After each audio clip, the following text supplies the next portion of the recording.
What's really building the brain of AI? I mean, what's physically building it? It's not just code, it's a machine. A machine so ridiculously complex, so mind-bogglingly expensive, and so completely dominated by one single company that it's become arguably the most important piece of technology on the planet. Today, we're going to pull back the curtain on that company, ASML. All right, before we dive in, let me just say this loud and clear. This is purely for informational purposes. It is absolutely not investment advice. Okay, let's get into it. You've heard this old saying, right? Back in the gold rush days, the folks who really made the consistent money weren't always the ones digging for gold. Nope, it was the people selling the picks, the shovels, all the gear you needed to even have a shot. Well, here we are, in the middle of the biggest gold rush of our lifetime, artificial intelligence.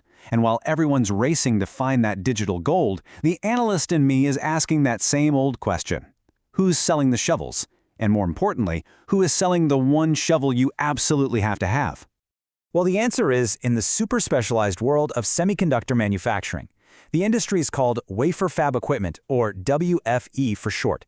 And you can think of these machines as, I don't know, robotic master chefs in an impossibly clean kitchen, turning these blank silicon disks into the brains that power our entire digital world. Now, making a chip isn't just one step. It's a whole process with different machines for different jobs. But the biggest slice of that pie, the most critical part of the whole operation, making up a full quarter of the market, is something called lithography. This is basically the printing press. It's the step where the actual design of the chip gets printed onto the silicon. And this is where the story gets just wild. Because in this single most important step, one company doesn't just lead the market, they are the market. ASML controls a staggering 94% of all lithography equipment. I mean, look at that. Giants like Nikon and Canon are left fighting over the scraps. It's a total lockdown. So how on earth did they do this? How did they build what is basically a monopoly?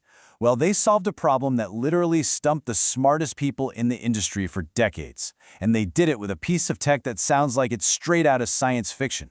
Extreme ultraviolet lithography, or as everyone calls it, EUV. For years, everyone used an older technology called DUV. But as chips got smaller and smaller, they hit a wall, a literal wall of physics. The wavelength of DUV light was just too wide. It's like trying to draw a microscopic circuit with a fat magic marker. EUV is the ultra-fine point pen. It uses light with such a short wavelength, it lets you print features that are unimaginably small. And here's the kicker. If you want to build the most advanced chips in the world today, you have no choice. You must use EUV. So just how complex is this stuff? Get this, a single EUV machine. One costs over 170 million euros. Each one has over 100,000 parts, has to be shipped in multiple jumbo jets, and takes an army of engineers months just to put together. It's one of the most complicated things humanity has ever built. And this lead they have? It wasn't an accident. They spend more of their money on R&D than any of their peers. It creates this feedback loop that's just impossible for competitors to break. They're constantly pushing the boundaries forward, which means anyone trying to catch up is chasing a target that's moving faster and faster away from them. Which of course brings us to the great big billion-dollar question.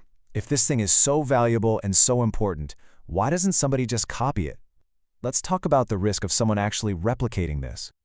I mean, seriously, with this much money and power on the line, why can't a competitor, or even a whole country, just take one apart and build their own?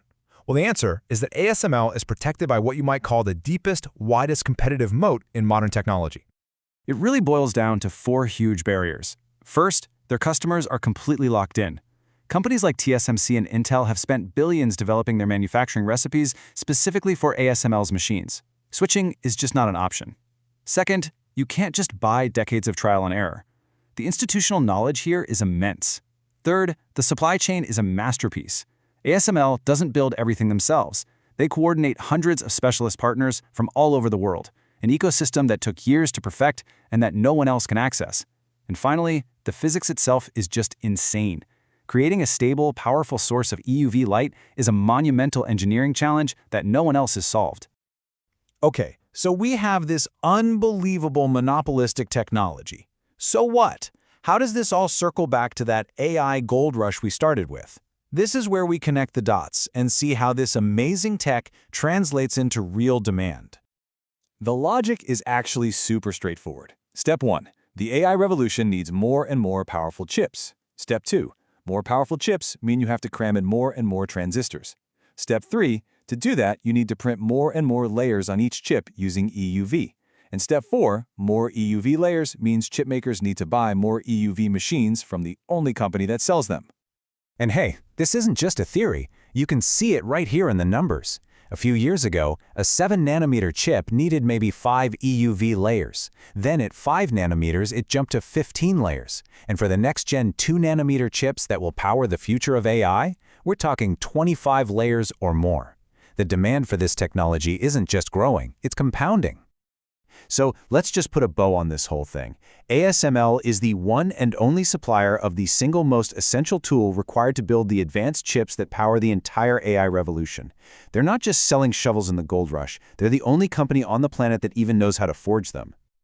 And that leaves us with one huge, lingering question. In a world that's all about the race for technological dominance, what happens when one single company from one small country effectively holds the key to the future of all computing? What happens next?